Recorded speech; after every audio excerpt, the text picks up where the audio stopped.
Muy bien, buenas tardes, bienvenidos, bienvenidas a este Ateneo literario, artístico y científico de la ciudad de Cádiz. Como veo algunas caras nuevas, pues siempre hago una pequeña introducción que en definitiva señalar el Ateneo como la institución cultural posiblemente más antigua de la ciudad. Su fundación pues data del primer presidente de 1858, cuando la ciudad pues no había ni instituto y verdaderamente era el centro cultural que animaba a la ciudad. Desde entonces pues prácticamente hemos mantenido nuestras puertas abiertas prácticamente todos los días. Pueden ver nuestra programación en nuestra página web y como verán pues hay conferencias, debates y presentaciones de libros. Y hoy, en definitiva, lo que tenemos es una presentación de un libro, en concreto El Vapor, Navegaciones por la Bahía de Cádiz, es la presentación a cargo de su autor, don Joaquín Moreno Marchal, que es profesor titular de la Universidad de Cádiz, del CASEN. En definitiva, somos compañeros los tres, trabajamos los tres en la misma institución. Interviene también en la presentación y en un diálogo que vais a mantener, ¿no?, don Antonio Javier González Rueda, que como digo es investigador en concreto del INDES, que es uno de los institutos de investigación de la Universidad de Cádiz. Le doy la bienvenida a los dos a esta casa que pueden considerar suya a partir de este momento y muchas gracias por venir a presentar tu libro en este Ateneo gaditano. Cuando queráis, pues tenéis la palabra, ¿vale? Perfecto. Empiezo yo, si os parece. Buenas tardes y gracias al presidente, gracias a todos los ateneístas y las ateneístas que estáis hoy por aquí y otras personas que se han animado a acercarse. Y bueno, sabéis que el objetivo de las presentaciones de los libros, fundamentalmente, lo voy a recordar, pero uno de los principales es que durante aproximadamente una hora os convenzamos para que compréis en el momento final del libro. Entonces, es un detalle importante. Yo creo que hay tiempo suficiente. Tenemos tiempo suficiente y lo que espero es que mi torpeza natural no impida... Vale, vamos a colocar aquí. Ahí, perfecto. Que mi torpeza natural no impida que ese objetivo final se consiga. Pero luego también las presentaciones son actos de amistad y de encuentro, ¿no? En un momento en el que cada vez es más complicado encontrarse en un sitio físico, tocarse con la gente, este tipo de encuentros son muy agradables.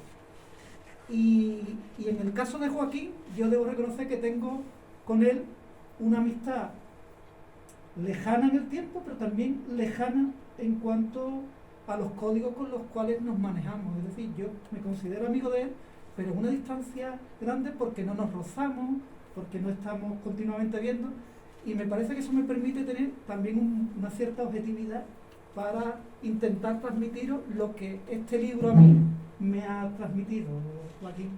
Entonces, yo quería hacer 2 minutos de reflexiones.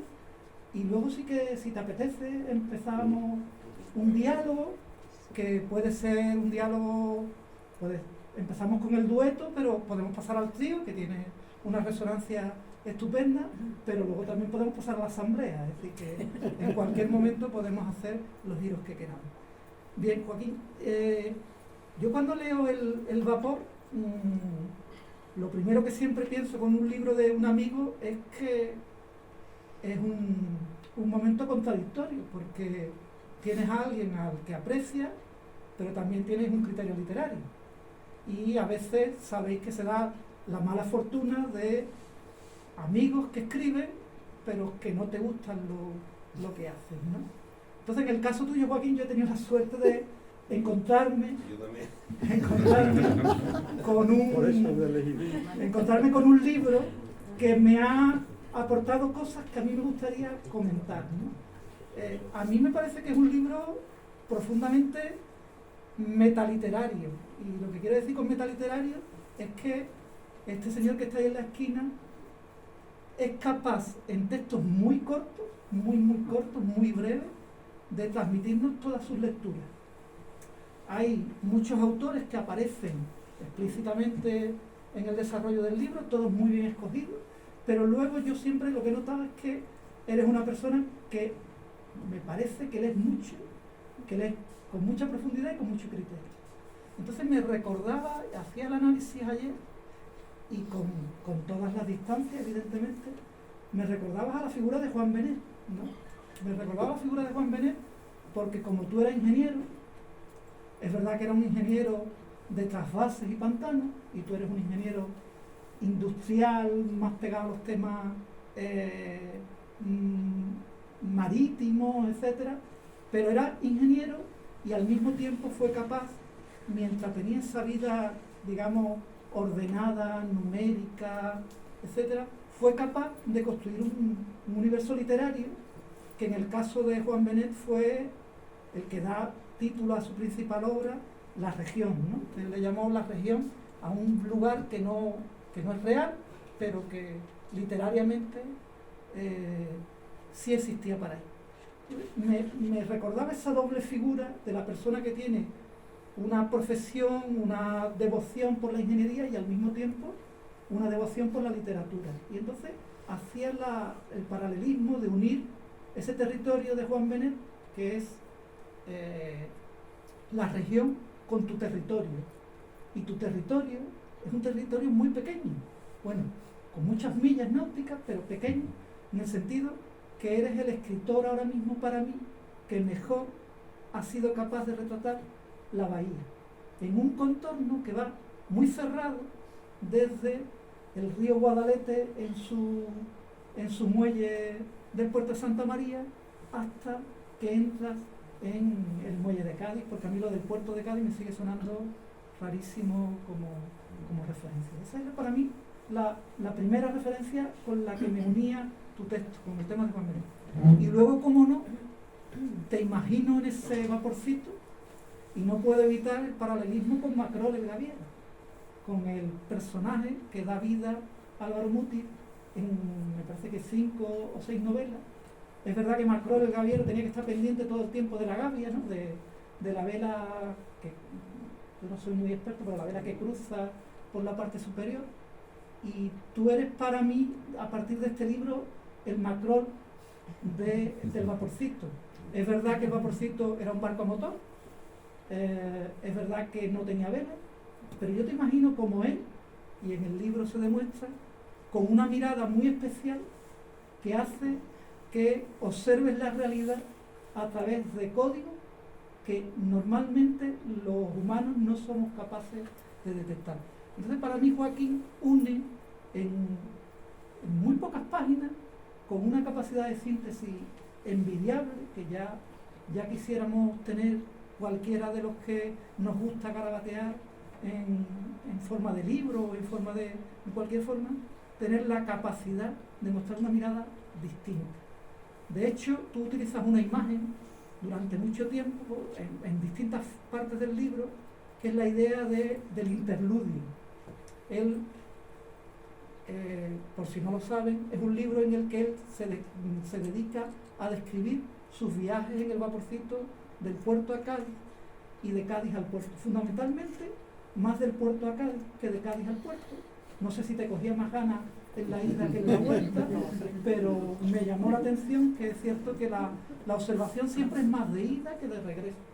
Pero bien, él hace un recorrido por sus navegaciones por la bahía y ese recorrido se recuerda a los interludios, a esos espacios en los que cortamos por un lado y por el otro y se forma una cápsula, digamos, temporal, espacial, en la que tú eres otra persona. Entonces, en ese sentido, para mí me parece que es un ejercicio fantástico. Es un libro que está muy bien escrito. No sé, a mí me sorprendió porque conocía tu faceta de pintor, pero no la de la escritura. Es un libro que está escrito con una gran capacidad de síntesis. No sé si recuerdan ustedes aquella frase de la Cipresteíta de que en el frasco pequeño estaba la esencia. Yo creo que ahí Joaquín lo clava, es decir, está todo siempre muy muy sintético, pero se parece también a esas máquinas de destilación, ¿no? Porque tú lo que haces es destilar. Se nota que has leído mucho y que la observación que haces la haces de una manera. Y luego, para mí, sobre todo, aunque sea narrativa, es un libro de poesía. Es un libro de narrativa poética en todos los sentidos, y yo lo he disfrutado muchísimo, y sobre todo en ese aspecto de que es un libro poético. Como sé que te vas poniendo rojo,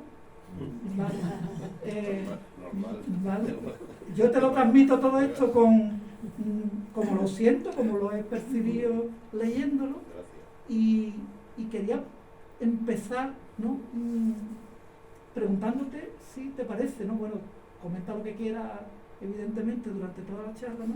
Pero te quería empezar preguntando si ese espacio de interludio que tú describes, ese espacio temporal en el que cortas, es decir, desde que te montas en el vaporcito hasta que lo dejas, que es el momento de la contemplación, ese momento, ¿eso sería posible ahora, en el tiempo actual?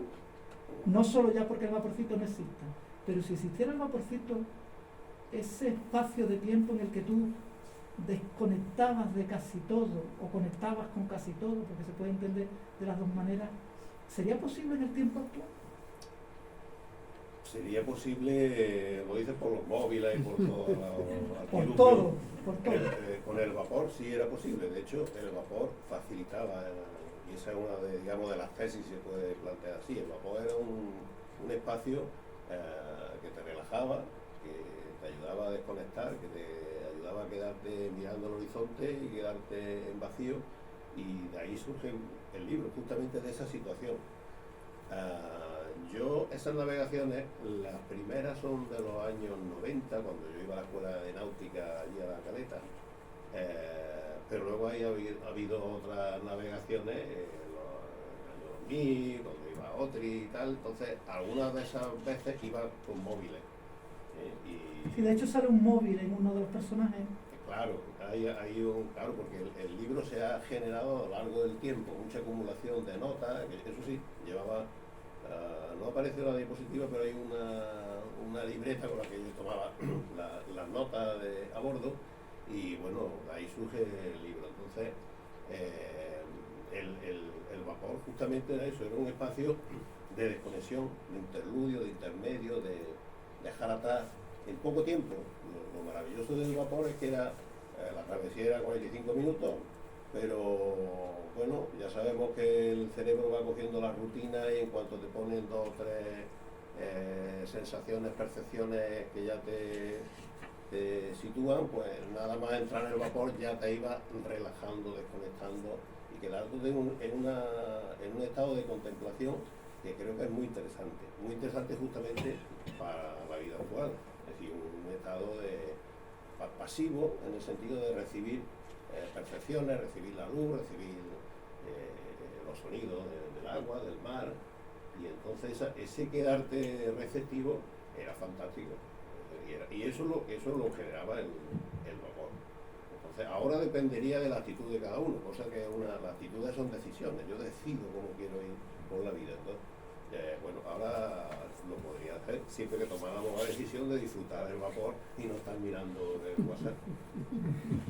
No lo hemos comentado, es un libro en el que mezcla pequeños textos con fotografías que él fue tomando durante todas las travesías, que las están ustedes viendo de fondo, que con respecto a las fotografías, que son una parte, no sé, no se entiende el libro, yo no lo entendería sin las fotografías, me parece que está estupendo.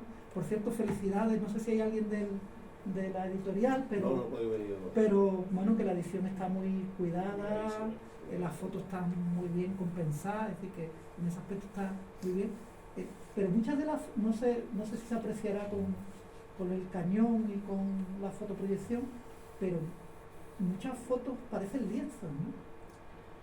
Bueno, a mí me gusta la fotografía, no he hecho nunca ninguna exposición ni nada, pero sí es verdad que vas viendo imágenes, vas viendo composiciones, y unas veces con cámara, digamos, de la antigua, y otras veces con el móvil, sacaba mi foto y seguramente tengo más que no están todas en el libro. Ha habido que he tenido que hacer una selección que me ha costado un poquito de trabajo, pero sí lo que dice Antonio lleva toda la razón. Es decir, el libro está pensado como una combinación del texto y de imagen. Me gusta hacerlo así. Cuando he hecho algunas exposiciones de pintura también he metido texto y he metido multimedia, por decirlo de alguna manera. Entonces, en este caso, las fotografías forman parte del libro, una parte esencial, y tienen que ver con cada capítulo. No es que sea una descripción, pero sí tienen que ver, tienen cierta relación con cada uno de los capítulos. Están elegidas así. Y es una parte importante de la cual estoy, la verdad, que muy satisfecho. Y bueno, que como tú dices, la edición del boletín ha sido fantástica, una edición muy cuidada. Muy cuidada. Dices en algunos, voy a leer pequeños pasajes con la intención de que se animen a leer el libro, pero dices en un pasaje que a mí me parece que un poco también queremos que vean el ritmo que tiene la prosa, esa parte poética que les comentábamos, lo hermoso que son los textos, ¿no? Y dice en un pasaje, se llama Paseo al amanecer, este pasaje, dice: al fondo de la larga perspectiva del palmeral se ve la silueta del vapor atracado, una imagen esencial del puerto en medio de un paisaje mitad fluvial, mitad urbano. Disfruto del paseo. El vapor parece esperarme a lo lejos, inmóvil, con un aire paciente y una cierta sabia condescendencia. Esa imagen, que una imagen icónica del vapor atracado, ¿no? Que tú creo que la tomas cuando bajas de Caldevilla. Claro, llego a la cabecera del parque. Exacto. Entonces, te quería hacer una doble pregunta. La primera es, ¿qué piensa el ciudadano moreno marchante cuando ve ahora, cuando toma el catamarán y ve el decrépito esqueleto de madera del barco de este pasaje, por ejemplo? Bueno, pues añoranza, no sé, pérdida, un poquito de rabia, porque esa oportunidad que todos teníamos de disfrutar y saborear la bahía, yo no creo que hubiera un mejor medio de disfrutar de la bahía que viajar en el vapor, en un sentido o en otro. Y bueno, y la verdad que una lástima. Ahora quiero decir, hay una asociación que está detrás de recuperar el vapor, hace falta financiación, pero la imagen además es espeluznante de que ahí lo que queda, digamos, del vapor ahí puesto como una escultura de la ruina. Entonces, como el libro he tardado un poquito más de lo normal en darle forma, pero los textos los tenía y tal. Claro, el vapor se hundió y el libro ha salido 8, 9, 10 años después, ¿no? Entonces, podría haber hecho alguna referencia a eso, pero lógicamente no era el espíritu del libro. Entonces, por eso no hay ninguna referencia al final del vapor, sino que el final del libro, bueno, no siquiera el final del libro es que la gente está esperando el siguiente viaje. Bueno, yo creo que casi se queda uno con la esperanza de cogerlo algún día otra vez. Pero sin embargo, hay partes del libro que miras a la orilla izquierda del Guadalete y hay a veces esos viejos barcos ferrosos ya, con todo desvencijado, y hace unas descripciones muy bonitas, ¿no? Si ahora Joaquín se encontrara o tuviera que describir ese vaporcito en dique seco, con ese esqueleto ya completamente desvencijado, también habría materia, ¿no? Claro, y bueno, yo creo que casi le podríamos aplicar el mismo texto que viene ahí a propósito de los barcos que estaban preparados para el desguace.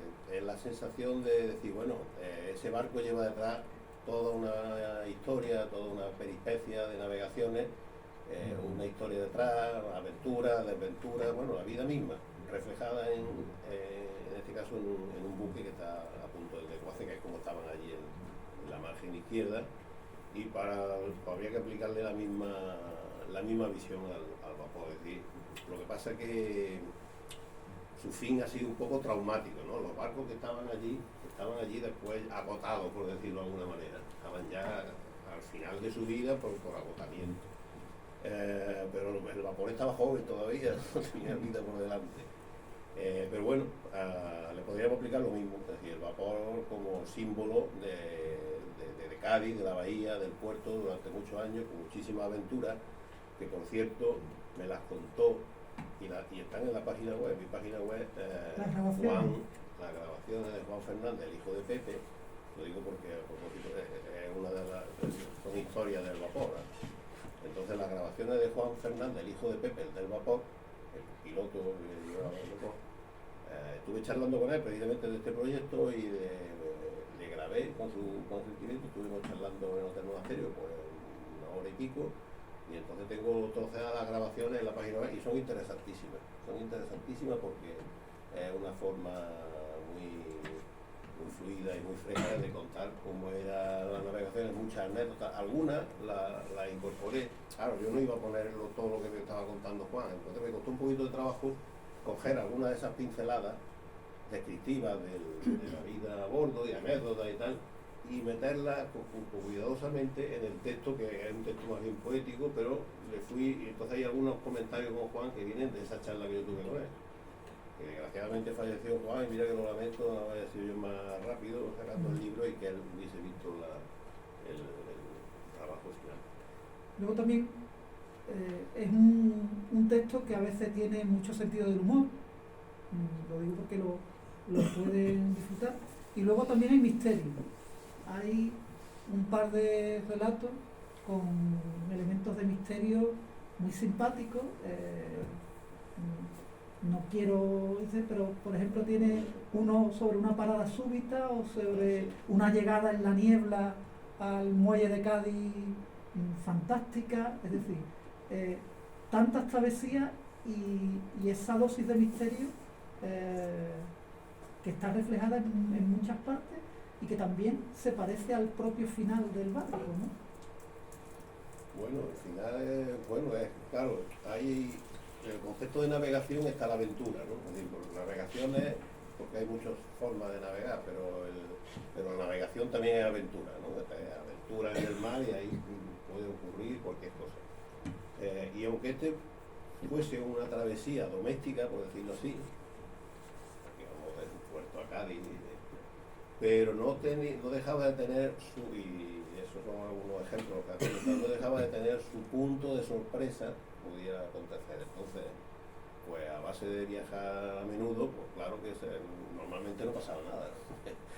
Pero sí que hay anécdotas de, bueno, pues eso, de una parada súbita por un rumbo de colisión con un mercante y tuvo que parar,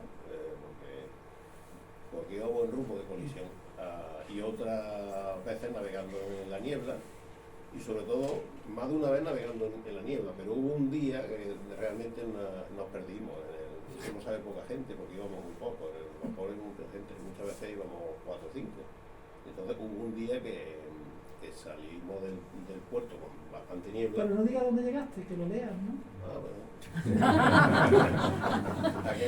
Acá no sabéis dónde llegamos. Nos perdimos.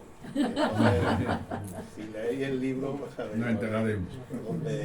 Pero el vapor estuvo perdido en la niebla, en mitad de la bahía, sin saber dónde estaba. Y los que menos lo sabían, no sabía nadie. Ni Pepe, ni Juan, que iba adelante, íbamos todos asustados, porque claro, la sensación de navegar en la niebla, y Manolo de la Puente, que está por aquí, pues no puede ilustrar muchísimo mejor que yo, pero navegar en la niebla es terrible, es una sensación, yo no lo había experimentado hasta ese momento, en el sentido de, pues no te llevábamos radar ni nada, es importante decirlo. Entonces, bueno, no había nada, delante ni detrás, ni todo blanco, y no había sonido, no había.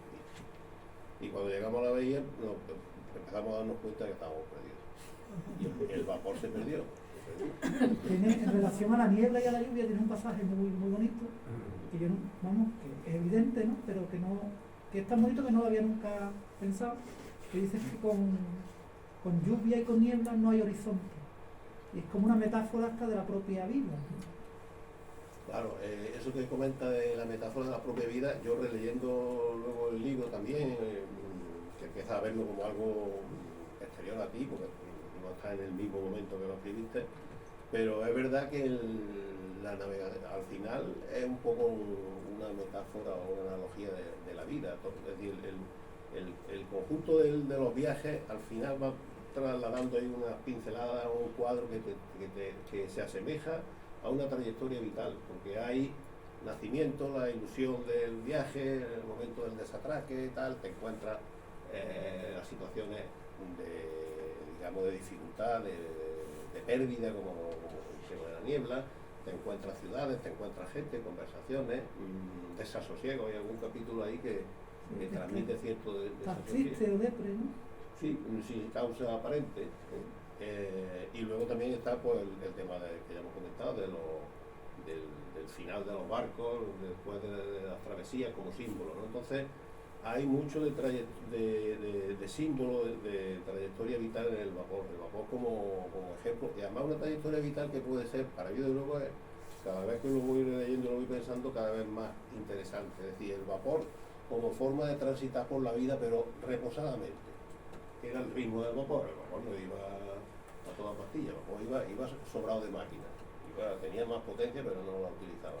Entonces ese ritmo lento es muy interesante ahora. Entonces yo creo que el vapor como forma de vida es un símbolo extraordinario. Yo lo he estado leyendo esta mañana y digo, hay que seguir lo que dice el libro. Es decir, la forma de vivir más pausada, más contemplativa, más saboreando las cosas, que el ritmo del barco es lo que te permitía. Pues, podía ver la ciudad del puerto tranquilamente, poco a poco, un traveling, cada día acercándose, rota la lejanía.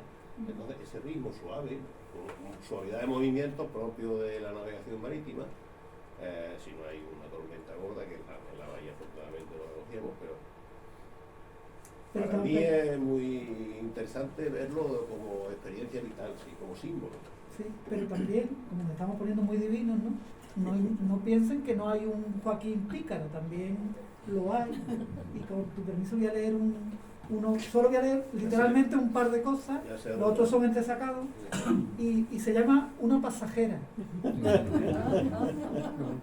Claro, los que somos de Cádiz vemos el punto pícaro más que alguien que sea de Peñaperros para arriba, pero bueno, está bien, ¿no? Dice, navega poderosamente el vapor por las aguas, hoy rizadas de la bahía. Encubierta, una atractiva chica habla por el móvil.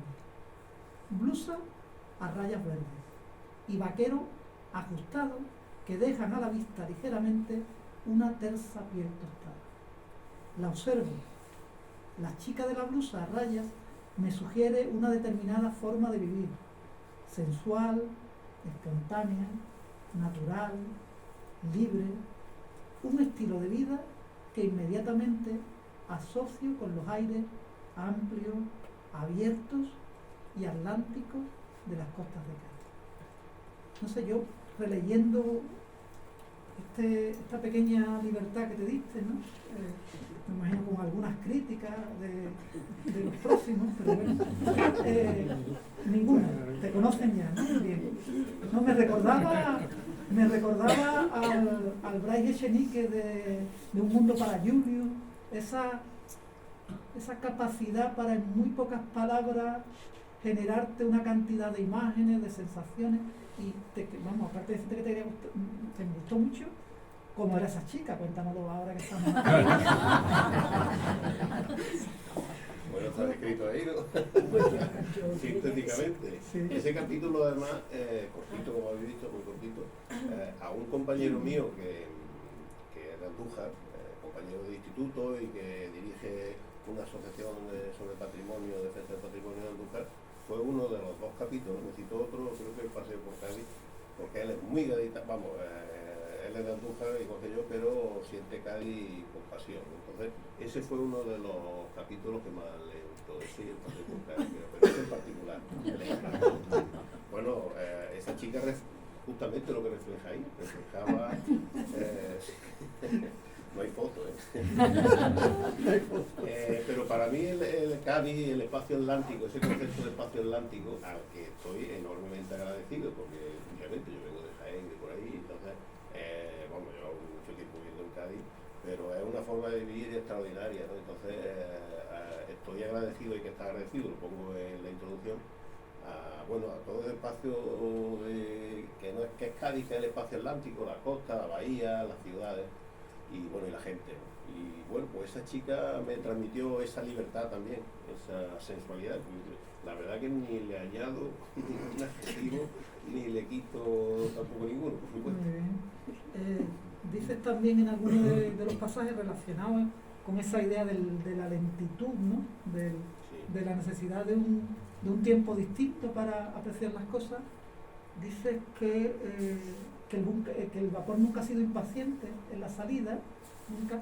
Y dice una cosa que a mí me gusta mucho, que es la de, pero que no obstante conviene llegar a tiempo. Quería preguntar si has llegado a tiempo, por ejemplo, a la literatura, a la creación, a la pintura. Bueno, yo tengo la sensación que tenía que haber llegado un poco antes. Pero bueno, más vale tarde que nunca. La referencia a llegar pronto al vapor era por saborear el tiempo de espera, ese tiempo que te subía a bordo y entonces mientras dejaba en silencio, mientras arrancaba y no arrancaba, pues te tiraba 5 o 10 minutos viendo el río Guadalete, viendo la ciudad, viendo pues San Cristóbal, los monumentos que se veían, el Parque Calderón. Entonces, por eso decía que eso era un proceso, un procedimiento que ya te iba desconectando, te iba relajando, te iba situando en una posición extraordinariamente agradable, muy sosegada, ¿no? Y por eso era la recomendación llegar pronto. Es verdad que el vapor no era, y eso es otra lección, para mí el primero, es decir, no ser impaciente, porque el vapor ha recogido a un montón de pasajeros, y en las conversaciones con Juan viene la anécdota exacta, entre ellos a nuestro compañero Pedro Galigno, que llegaban tarde y el vapor lo esperaba. Juan estaba pendiente de ver aparecer a Pedro por el palmeral. Oteaba, ¿no? Estaba oteando. Estaba oteando y nervioso de que no llegaba Pedro. Y esperaba todo lo que hiciera falta hasta que llegara Pedro, que era el que llegaba tarde. Además, Pedro le echaba la culpa al barco, dice, no, es el reloj del barco el que va mal. Pero bueno, pero que esa atención, otra lección vital, esa atención al pasajero llegaba hasta el punto de volver y acercar el barco al muelle y saltar por la borda. Yo lo he hecho alguna vez, pero Pedro muchísimas más. Así que el barco, si estaba ya a 15 metros ya desatracando, era capaz de volver a por un pasajero que llegaba tarde. Fantástico. Sí. Fantástico. Y tiene cosas muy, iba a decir muy chulas, ¿no? Porque la forma más popular es decir, cosas muy hermosas, ¿no? Por ejemplo, no sé si hay alguien de Rota, pero yo si fuera alguien de Rota cogía esta frase y la tenía casi ahí como lema, ¿no? Dice, lo escribe, creo, me imagino que lo escribiría directamente en ese cuaderno. Te imagino la mitad de la bahía, girando la vista hacia Rota, y dice literalmente, su blancura se antoja en la distancia próxima al absoluto. Yo hacía tiempo que Rota no es de mis ciudades favoritas por muchas razones, pero me parece una descripción perfecta de los municipios, ¿no? de los que tenemos alrededor. Es que la imagen de Rota, claro, las navegaciones, el libro dice navegaciones, porque una de las navegaciones que plantea es la navegación, por llamarlo de alguna manera, por las ciudades, ¿no? Por el puerto se pasea un poquito, por Cádiz también se pasea, y Rota queda al fondo, no se pasea por Rota, pero la imagen de Rota era, vamos a llamarlo así, era tan bellísima, con esa pincelada blanca al final de la bahía, bueno, que era una imagen, no sé, impactante. Hay que volver a los tópicos, pero que no hay otra manera. La luz de la bahía y la combinación de las ciudades alrededor, y en particular Rota con esa blancura, pues bueno, una imagen sensacional. Por eso te quedabas en la horda mirando el mar, mirando las ciudades. 15-20 minutos, pero eran suficientemente potentes para irte a otro mundo. Y esa imagen, por ejemplo, en este caso de Rota, ayudaba también, porque era además en la lejanía, ¿no? La mirada se te iba, ahí es como cuando vamos al oculista, te ponen una luz allí para que el foco te entre, ¿no? Pero esa lejanía de Rota allí al final de la bahía era súper atractiva. Y Joaquín, voy avanzando en el libro y no salía el Levante. Y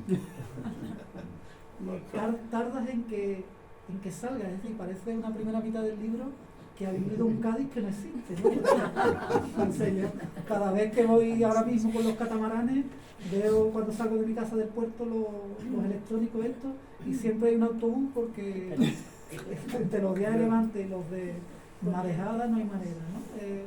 Sale el Levante, ¿no? ¿Qué percepción tienes tú, que eres de interior, de la importancia que tiene para nosotros, no solo el Levante, el Poniente, los vientos, parafraseando a Almudena Grande, los aires difíciles, ¿no? Bueno, ya el Levante para mí es un aire querido. Ya he llegado, ya saboreo el Levante siempre que se mantenga entre unos límites. Puede que en el libro salga, porque el libro tiene una estructura, hombre, que ya, claro, las notas son asalto de mata, pero luego tienes que ordenarlas, ¿no? Entonces, a la hora de ordenar, elegí empezar un viaje un poco como si fuera un viaje en un día, que no lo es porque se repite, pero el viaje empieza por la mañana y termina por la tarde, el libro, los relatos. Y ahí se van acumulando las pinceladas de las distintas sensaciones en la bahía en muchos otros viajes. Entonces, unas veces estamos en invierno, otras veces estamos en verano, hay una iteración ahí. Y bueno, el Levante probablemente en el momento que viera que era interesante, o precisamente por esa estructura que encajaba ya, digamos, ya estábamos en la bahía, porque al principio hay unos capítulos sobre la navegación fluvial, que es donde aparecen los barcos, aparece la ciudad y tal, y ya cuando estamos en la bahía es cuando empiezan a suceder cosas, como por ejemplo como el Levante. Bueno, Juan, en las conversaciones con él te contaba anécdotas de la levantera, y bueno, como a veces barría el agua, barría de una borda al otro del barco, y la gente no sabía ni dónde meterse. Claro, y hay anécdotas muy simpáticas con la gente, con los colegios y gente que no eran habituales del barco, y claro, llegaba una levantera o un movimiento, entonces pues entraban medio en pánico porque era la primera vez, cuando llegaba a la bahía, que empezaban los cabeceos del barco, pero los que estábamos ya habituados éramos poco menos que viejos lobos de la navegación por la bahía. Pero mencionas la ciudad, que es un personaje secundario, pero que siempre está en toda la narración, y dice una cosa que también está muy bien, ¿no? Que es: atrás queda la ciudad y sus dudas. Entonces, mi pregunta en relación por oposición, si la ciudad sería el mundo de la duda, ¿no?, para ti, ¿qué es el mar entonces? Bueno, sería el mar en la bahía. En la bahía el mar era el sosiego, era la contemplación.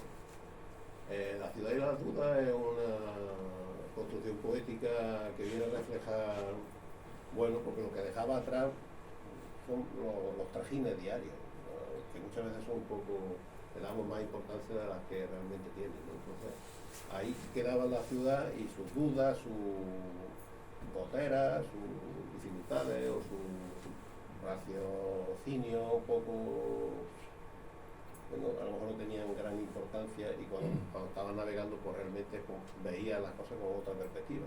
Y vuelvo a insistir, el viaje era corto, pero el viaje te permitía liberarte precisamente un poco de ese ruido, de ese rum.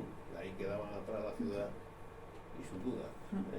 Y la ciudad y sus dudas se dejan justo cuando acabas el Espigón y entras en la bahía, y decía, a propósito de eso, nos adentramos en la bahía, el cambio es brusco, repentino, claro, silencio en el pasaje, se mira.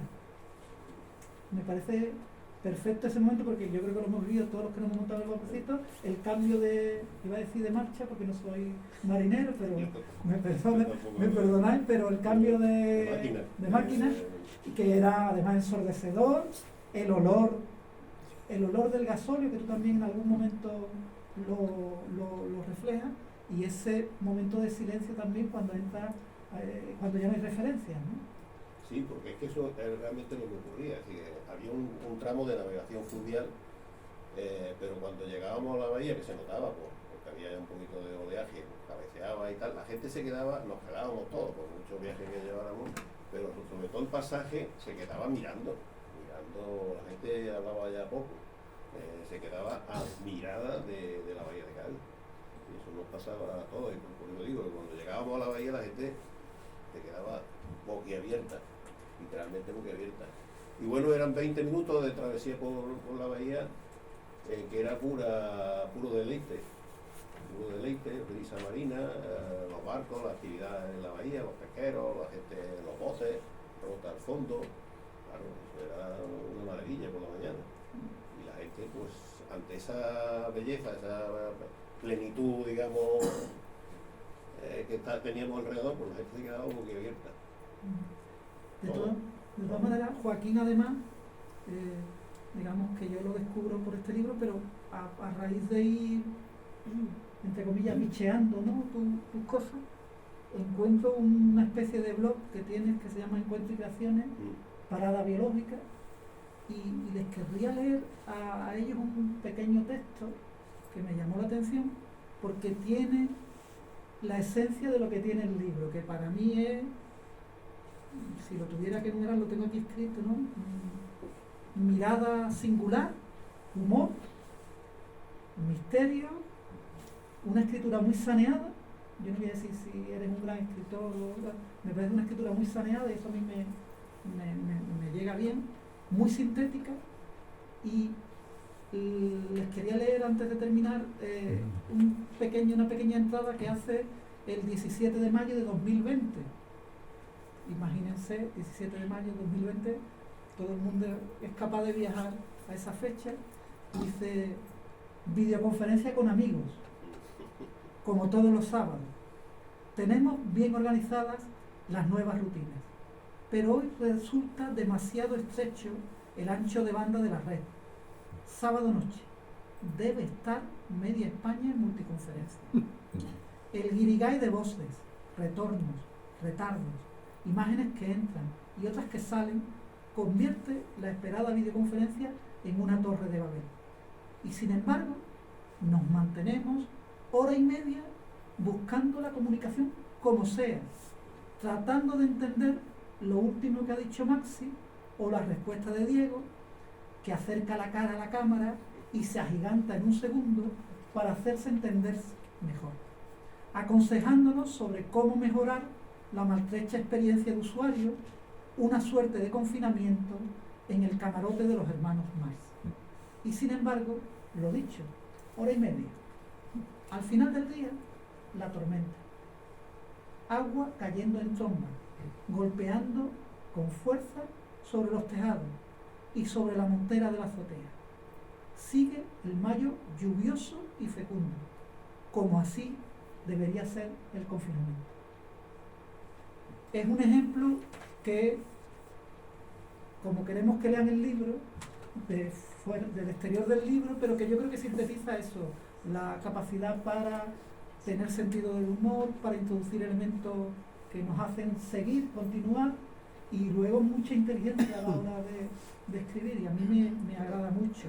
Entonces, para terminar el diálogo, no sé si luego me parece que el presidente nos trasladará la posibilidad de preguntas. En la página 21 tienes un texto precioso que yo creo que sería el mensaje final para los que nos están viendo en directo, pero también para la gente que está a través del canal de YouTube, no del Ateneo. Dice: parad, caminantes. Aconseja también el texto grabado en el granito de una gran roca en la plenitud de la Sierra Morena de Andújar, Párate también tú, imaginero pasajero del vapor, y contempla la luz, los destellos, la magia de la bahía. Porque el amor es el mayor enemigo de la prisa. Nos recuerda definitivamente Conrad. Así que nada, enhorabuena, Joaquín, y que disfrute bien.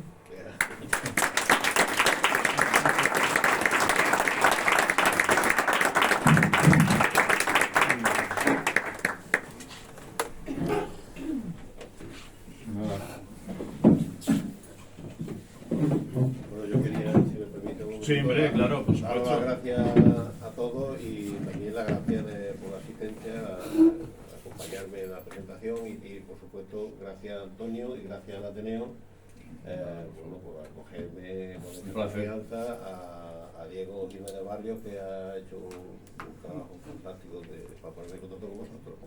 Y bueno, espero que se repita.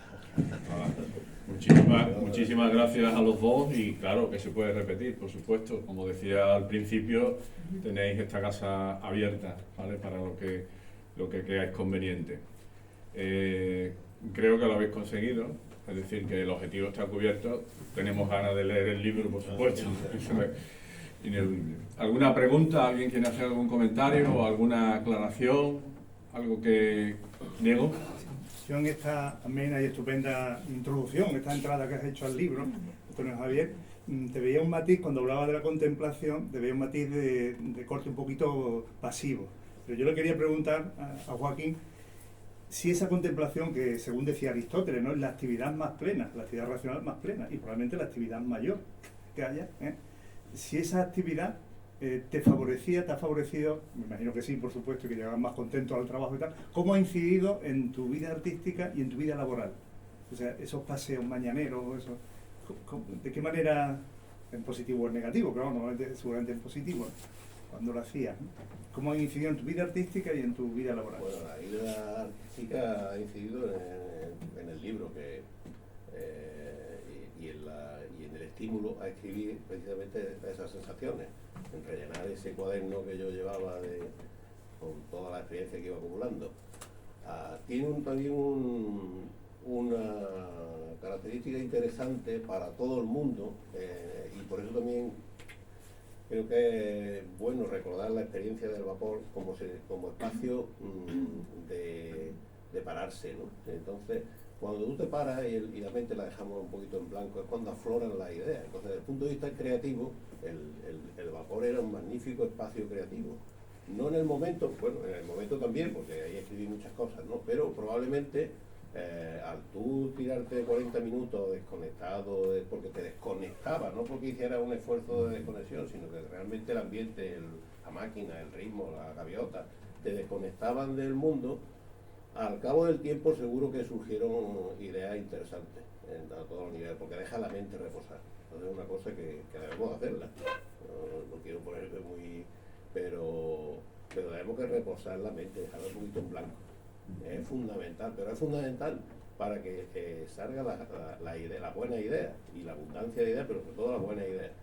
Pues las ideas salen del subconsciente, las tenemos dentro. Ahora, si tú estás en una tarea muy consciente, continuamente consciente, tú no das una oportunidad a lo que llevas dentro, no porque estamos centrando la atención en lo inmediato. Entonces, el vapor te permitía quedarte un poquito en blanco y seguro, desde el punto de vista creativo es absolutamente fundamental. Darte un paseo, te vienen las ideas, es como dormir. Bueno, pues el vapor te permitía eso, en ese sentido era fantástico. Desde el punto de vista profesional, el único inconveniente que yo le veía, que lo he comentado alguna vez, en la conversación con Juan está grabado, es que, claro, después de esta experiencia tan beneficiosa de aire marino y tal, y luego pasear por Cádiz, yo llegaba a la Caleta y tenía que meterme en un laboratorio de electrónica. Me costaba un poco de trabajo, pero por lo demás, fantástico. Pero claro, la experiencia de Cádiz y tal, yo cumplía después, hacía un esfuerzo y entraba. ¿Algún otro comentario o aclaración o algo que queráis? Bueno, pues si os parece lo dejamos aquí. Recordaros que el libro está allí al fondo para que lo quiera adquirir que estoy seguro además que Joaquín pues lo firmará con mucho agrado. Así que de nuevo, muchas gracias a los dos. Gracias a vosotros.